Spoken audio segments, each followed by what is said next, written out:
But Nature's Prophet, they did give him a little bit of a buff, though, so they could technically still get damage. They just got to make sure that Wrath of Nature kills creeps. And that'd be it, really. But I just, it feels like Spirit are still lacking damage. Yeah, I mean, you're in a decent place. You can do a surprising amount of damage on Timbersaw, just blowing people up. A lot of time it's better against strength heroes, but it's not bad against what they've got on chicken fighters anyway. Again, Lifestealer, able to run right through their lines, avoids the shackles and the hex on the Shadow Shaman. Ursa is something you have to watch out for, and again, if Shadow Shaman manages to farm Blink, you have to be a little bit worried about him just jumping on top of your Lifestealer and hexing him out.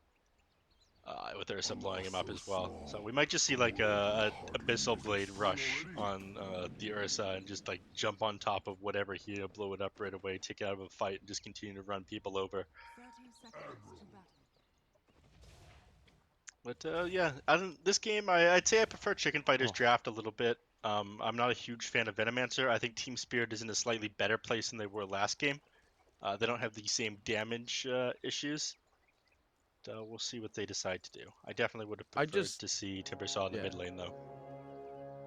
Yeah, I'm looking at some of the specs and like items and stuff like that. So it will be the mid Nature's Prophet. We do see the 2 Lent Tangos. He still goes for the Blightstone.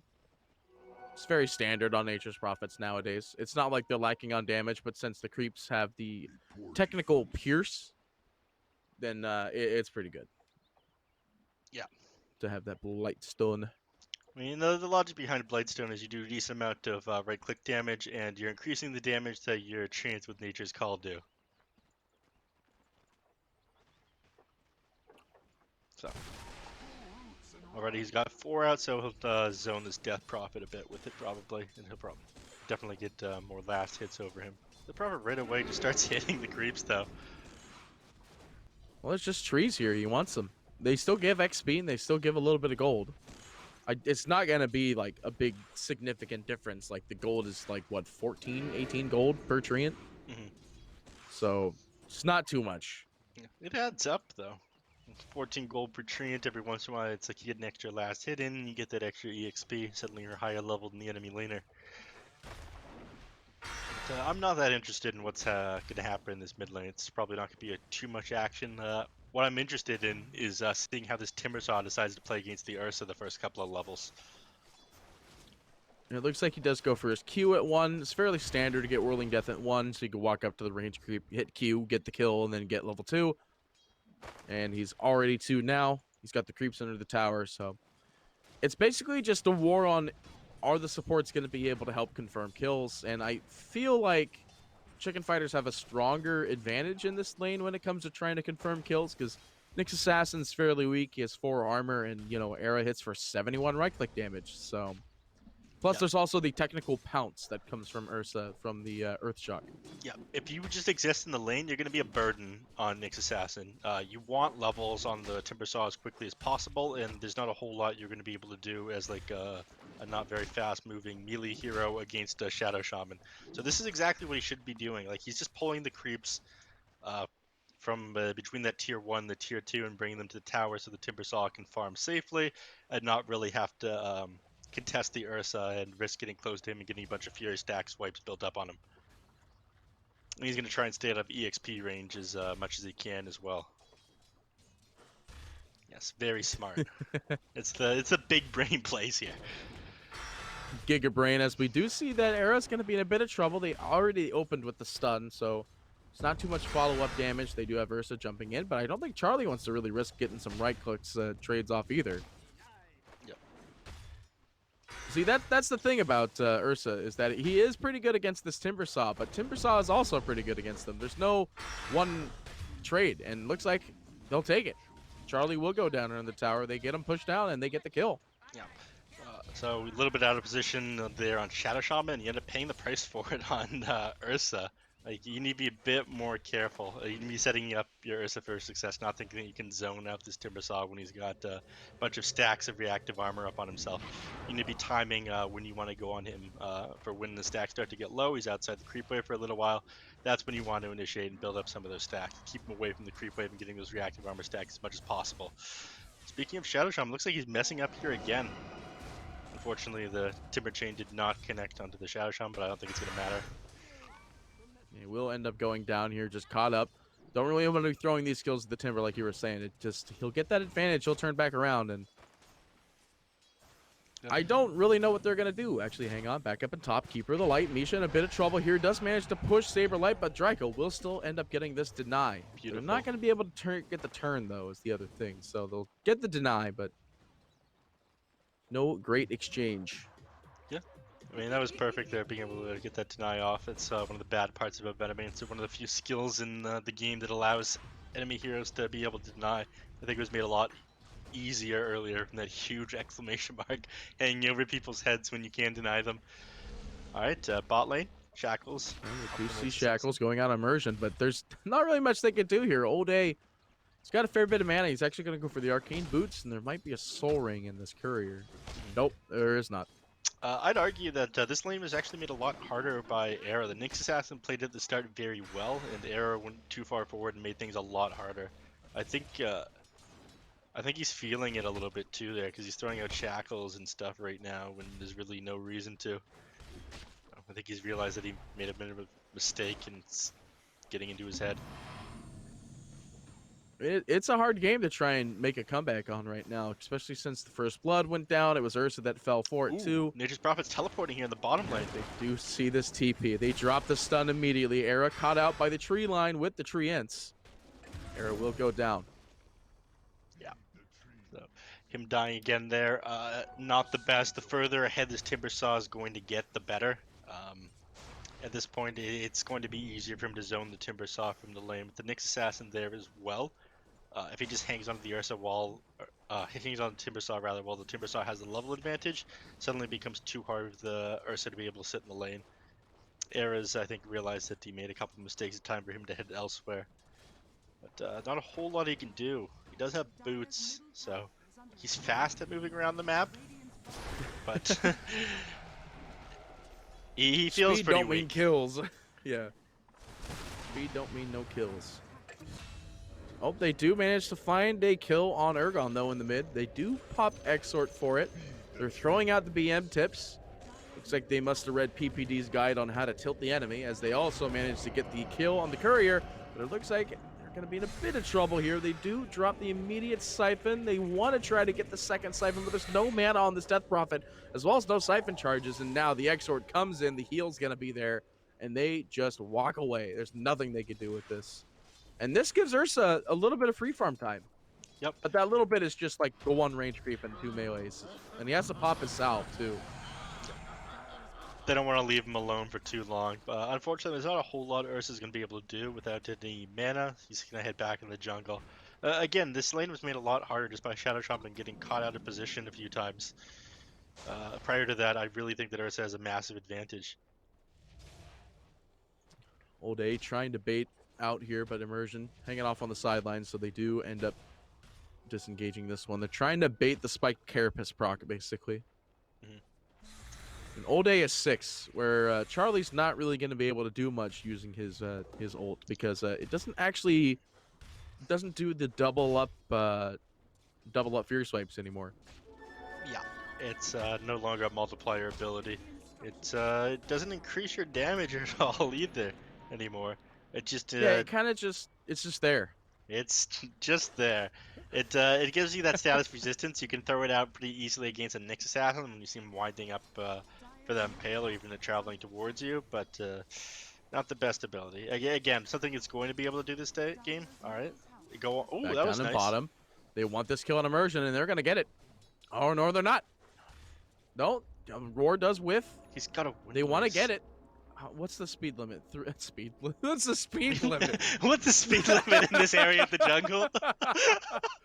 I was like, what's the speed at? And I'm like, 389. No, wait, speed limit. Somebody's going to have to pull that Nyx Assassin over. He was going too fast. Oh, that's good.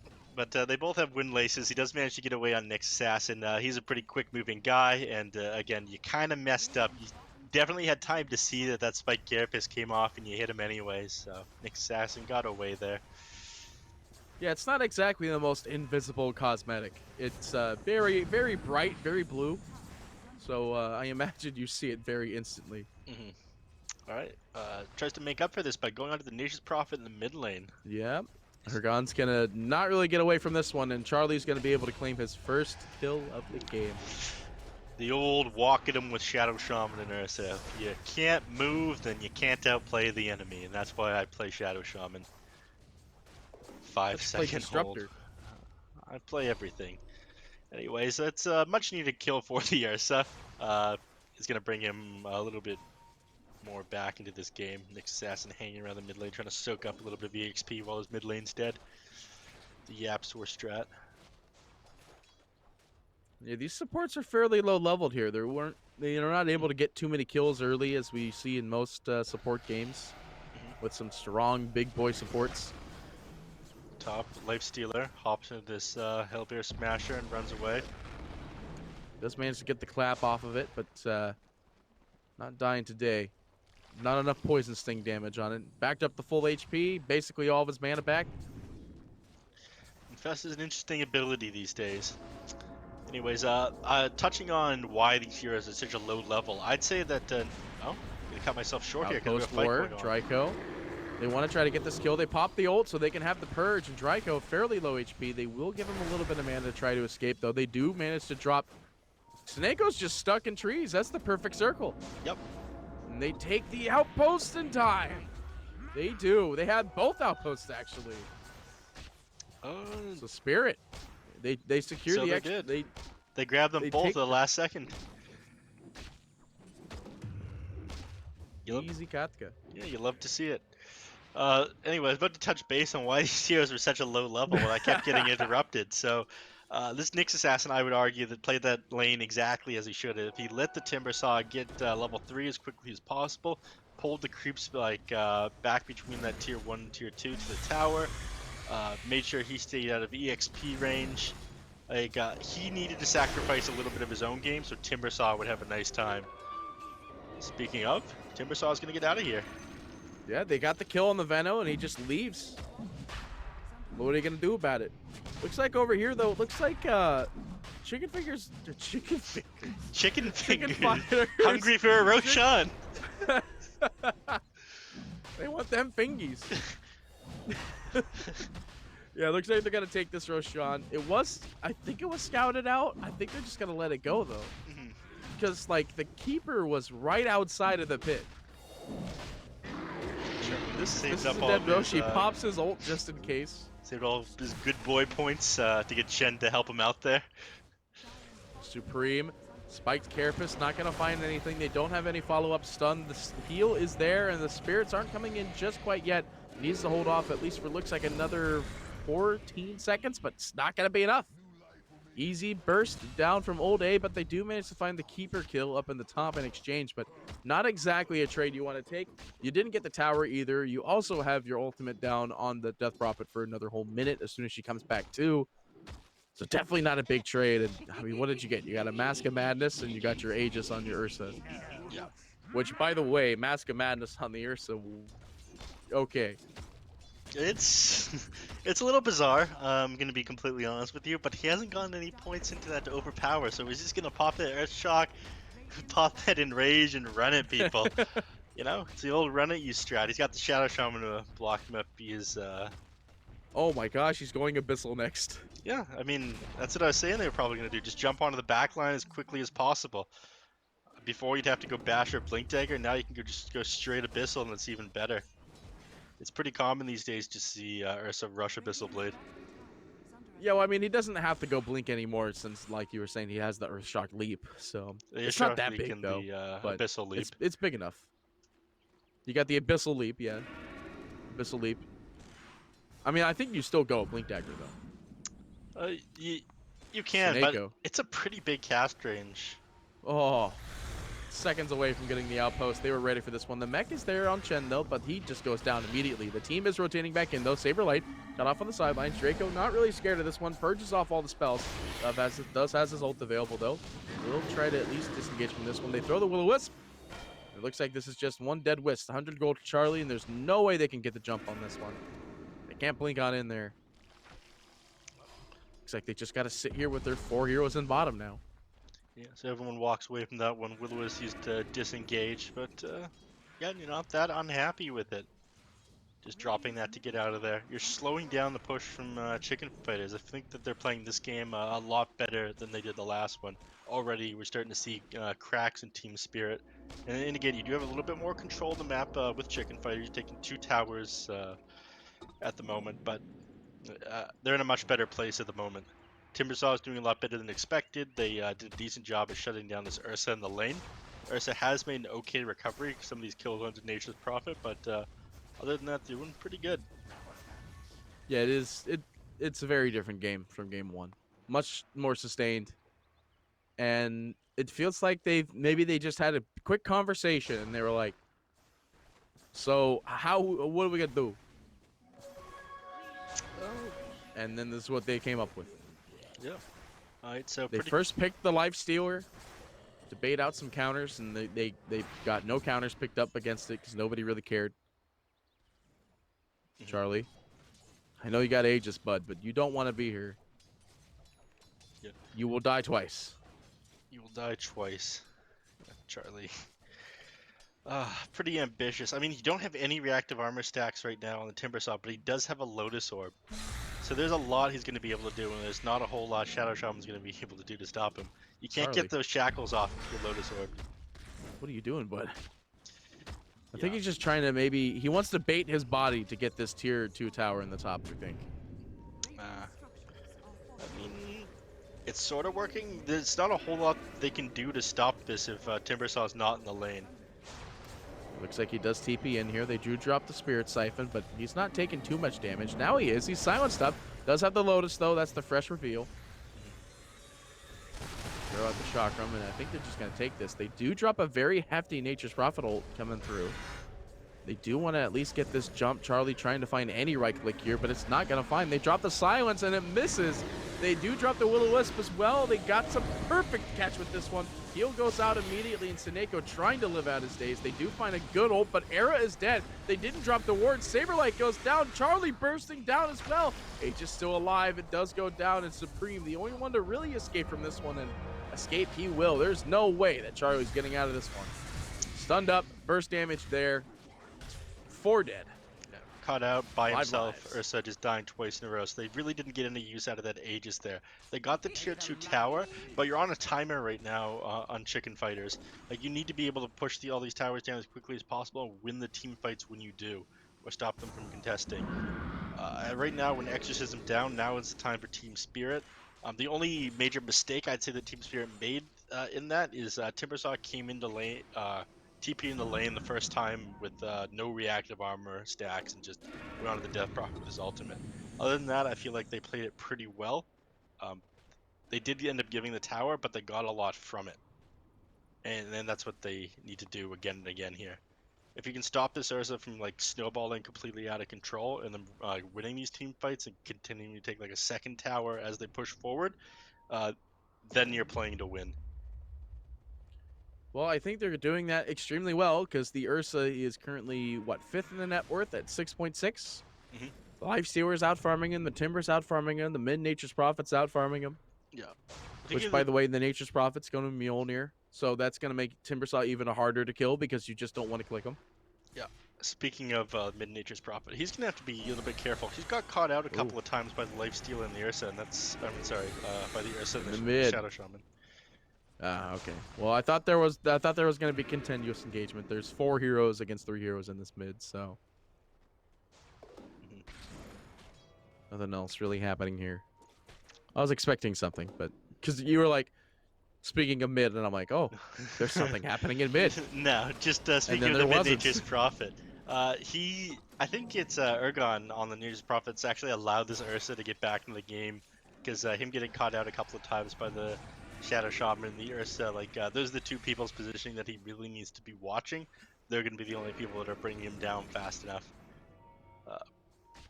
So I think he's been a bit more careful from then on. Timbersaw. He's in a bit of trouble here. The Mask of Madness goes through. They don't have the Hex. They drop the Silence and the Will-O-Wisp. Gonna push them back for the time being, and they might be able to get a counter kill on this one. Ursa jumps onto the Spike Carapace, drops his R though, so it will reduce the incoming damage, but they find the Eul's immediately. Secondary Illusion Rune and Hex goes through. They find the kill on Immersion, just barely. But it looks like they're going to have to let this go. They can't get this Timber Saw. He's basically at half HP again. Charlie needs the Abyssal Blink if he wants to get this kill, but this is already the power. Like you were saying, they can't let this Ursa start skyrocketing out of control here, and now they see the damage. It's there and it's available. Argon trying to deal with this the best he can while they were taking that tower in the mid. He got a little bit of damage off onto the tier 2 and bottom. They did notice it and fortify it, though. But they're pretty happy right now if you're chicken fighters. Last time you wanted to take a tier 2, you took a bunch of casualties about it. Or for it, rather. Right there, you're forced to drop the Will-O-Wisp defensively to save the Timber Saw. It's not the Timber Saw that should be getting caught out like that. Charlie, who does manage to not get hit by the stun, drops his ult immediately to delay stun times, but she's just getting body blocked by Old A here. The secondary stun goes through, but the silence is there as well as Shackles. This could be a kill maybe out on this Timber Saw, but he's got a lot of HP to work through, and they're just going to disengage from this one. They got what they wanted, which was being able to save everybody here. Good damage. Nature's ult goes through, and I don't think they're going to try to follow up. They get the slow immediately. Old A being split up. They find the kill maybe on Supreme. No, yeah, they get this one easy, but they drop the ult coming out from the Venomancer, but it's a level 1 Poison Nova. He's not going to do too much damage. Pops the Essence Ring. 2 different fights going on here, though. It looks like Era might be in a bit of trouble, and they trade 2 heroes here. They're going to get this bot tower, and Team Spirit playing this game extremely differently in comparison to game number 1, and they're taking their advantages that they have. I mean, you still got to be careful, though. The Ursa didn't die. Yeah, you recognize all these abilities are on cooldown. They're not able to win the fight without that exorcism, without Mass Serpent Wards. They go when they push, and they take a little bit more map control while those are on cooldown right now. Timbersaw finally being that frontliner that he needs to be. And Ursa, I feel like, is going to be on the back foot for a little while. He opts not to finish that Abyssal Blade. Instead, just sit on that Basher. Now he's going for the BKB. He is getting kited a little bit, getting stunned out by like the Will-O-Wisp, getting stunned out by the Nyx Assassin, so I think that's annoying him right now. So it looks like Roshan is up and online. Creeps are walking in here. We've got the damage creep, got the stun creep, we've got the bird, gives us bonus armor. Nyx is on the outside of the pit, though. They do see him now with this Treant. They're going to let it go. They don't want to try to contest this too hard, especially since it's a cheese one. A cheese Roshan's actually pretty decent in this point in the game. It's 21 minutes in. There's pretty decent high HP heroes like Lifesteal with 1700 or Death Prophet with 19. Immediately drops the Yules. He's not going to get caught out by that Lifestealer immediately. No Basher on him yet either. He actually went for the Desolator first. Usually we see Lifestealers go for the Armlet into Heavens first. Yeah, but he's having a great game. Armlet Heaven's Basher is the go-to build. Oh, he is hexed up over here, and he's actually going to get caught out. There's no rotations available. This is a dead dragon. Yep. There's the tips. You don't want to get caught out in the jungle there by yourself, and so that opens up Roshan for their team. Aegis and Cheese could make like a big enough difference to be able to break high ground here. Getting caught out like that is pretty bad. Getting that Cheese along with this timing of the BKB on the Death Prophet, that might allow you to break high ground. Suddenly, like, when you're not able to blow her up with spells and with, well, she has that Cheese to be able to get back to full HP with X's and popped, I think they can, yeah, they might just be able to play high ground with this one. Yeah, they've got all their abilities available. Chen's just came up. He's got a mech as well. The Guardian Greaves coming very soon. The BKB, yeah, they can take this high ground. If they get another pick off too, it's just an easy high ground, 100%. They've also got Spirit Vessel charges, so all the damage. Yeah, just like that, you're farming jungle 1 second, you get caught out, and suddenly like it leads to a butterfly effect that just costs you so much. Letting them get Roshan right there is super bad for their team. Terrorblade effect. No, I'm just kidding. Not in this game. My version of the Terrorblade effect is like the Tinker effect, where one hero takes all the farm on the map, he dies and doesn't have buyback, and then loses the game. I know exactly what you're talking about, because not that I've done it myself, but I know what that kind of thing is, because I've seen and casted games where, for example, the Lifestealer has the highest net worth in the game, but it's one hero who has the highest net worth in the game. There's nothing he can do. Beautiful Force Staff by Saberlight up in the top here, by the way. Trying to disengage, but there's just so much damage available. Immediately pops his spells. Can't really get the catch on Ergon. Not going to find the bash out from the Ursa. This is why he wants that blink. And by blink, I mean the Abyssal blink. But, Yeah. you know, he needs the BKB. Like, the BKB is so important in this game for him. Yeah, he doesn't want to get kited around. He doesn't want to take all this damage from Timbersaw, so he's wanting to rush the BKB. If you can get these pickoffs with the Abyssal Blade, then it's great. Or if you can jump onto the Nature's Prophet on the back line and quickly blow him up, then you're doing a good job. But I think he just wants to contribute more than just picking off one hero than getting kited with his Ursa.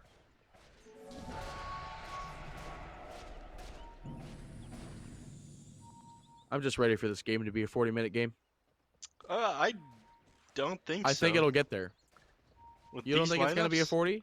With this Ursa, Venomancer, Shadow Shaman, Death Prophet, Chen lineup, I think this game will be over in 10 minutes. That's just like, I thought like picking up this Chen, right? Like I hyped it up real big. And I was expecting this Chen to be like the reason they're going to win the game in less than 25 minutes. Because it's Chen. But no. It's Chen. I don't think so. I think it's Chen paired with the Death Prophet that would really do it. Again, they need to play around. They don't need to. I see them playing around this Aegis and Cheese because that's what they chose to do instead of going bottom. When they took Roshan, I think they're going to want to take high ground with it. I'm just surprised that the Cheese is in the Ursa's backpack instead of on the Death Prophet. Oh no, Saber throws down a Vision Ward. Does find the Yules though on the counteractive point here. Saberlight. How's he invis? Oh, he has a Shamulet. Okay. He immediately jumps in though. They want to try to get this kill on Draco. Pops his ultimate to dispel the... Oh, never mind. Actually, hang on. They find the stun. It's a beautiful double. They do drop the Will-O-Wisp as well. They get the beautiful hammer. Seneko trying to escape here. He will end up getting caught out. No escaping for this one. And Charlie, oh my goodness, his HP just melted. By the way, he's got no neutral item equipped. I don't know why, but I think he's dead here. And that's why you want the BKB. That is why you want the BKB, but you just got stun after stun right there. You let yourself get caught out. And this is why you have the Aegis and the Cheese. You let the enemies catch you on your side of the map when the creep waves were pushed in. That's not where you should be playing right now when you have Aegis Cheese. All of your ultimates are off cooldown as well. I mean, yeah, the Nature's Prophet makes it a little bit more difficult for you to push in lane because of the threat of them pushing back against you, but with BKB up on the Death Prophet and Cheese, like, that could potentially go into her inventory, it should be you making the decisions of where you're going to fight, not the enemy team.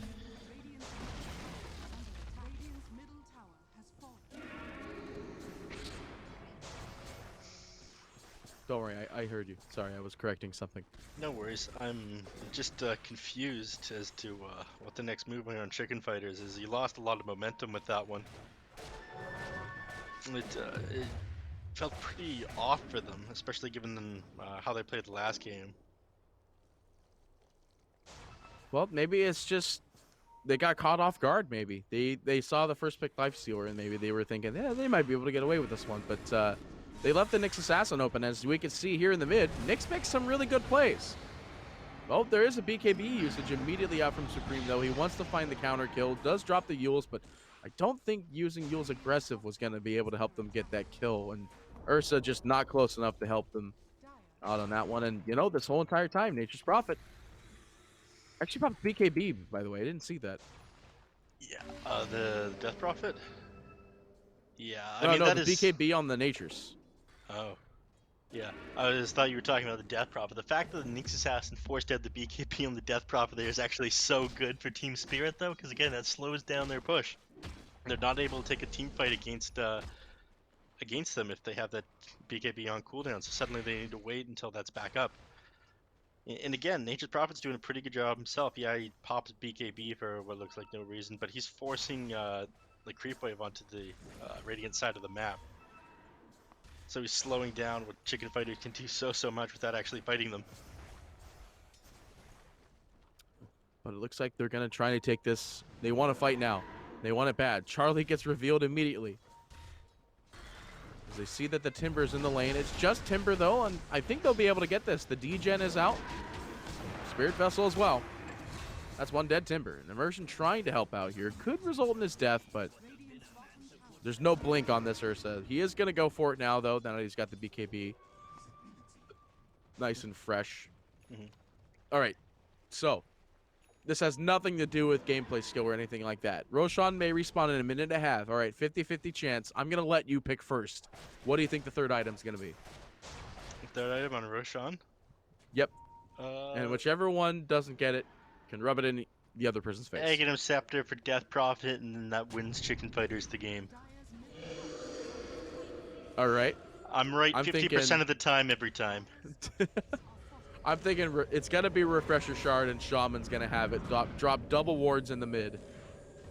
And I would love to say it would be GG from that, but Shaman wards are severely bad. As we see that the Shaman is getting the last hit on the tower. Spike Carapace stun from immersion.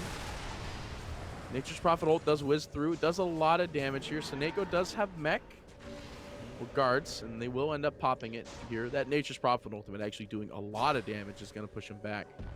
They're going to go check the Roshan. It's up in about 40 seconds. I mean, that was big right there. It may respawn in 40 seconds, so we'll probably see a lot longer than that. But cutting that creep away with Nature's Prophet was really big there. You still had the Shadow Shaman wards up. You still had the Death Prophet ultimate activated, but you just couldn't out damage that the backdoor protection. So Nature's Prophet doing tons of work this game. He's not having the highest impact in the fights, and yeah, he Oh. did. We see a big BKB going out here finally by Charlie. Fresh reveal, but he's trying to find at least a bash here, but he finds it on the Nyx and not Draco, so Era will go down. They find the immediate sleep as well. Charlie just immediately bursted down. Shaman having to buy back here. Supreme going to be caught out here by Aragon, dropping his trees, body blocking with his life. We do see Seneko at least trying to find the slow, but it's not going to be enough. Supreme is going to be caught out here, stunned up again, and he will not go down. No, he goes down now. Saberlight just barely being able to escape himself, and that's 2 heroes dead. The Ursa just not able to do anything with this. And they're probably gonna walk down mid right now. They need some creeps, and yeah, they're ready for this one. They're not going to be able to do it. They need to push it down through the bottom lane. That's the fastest entry to mid. So that's exactly what yeah, Aragon's good, doing right now. He pushes this out. Once the creeps get past this line over here, they'll be able to start attacking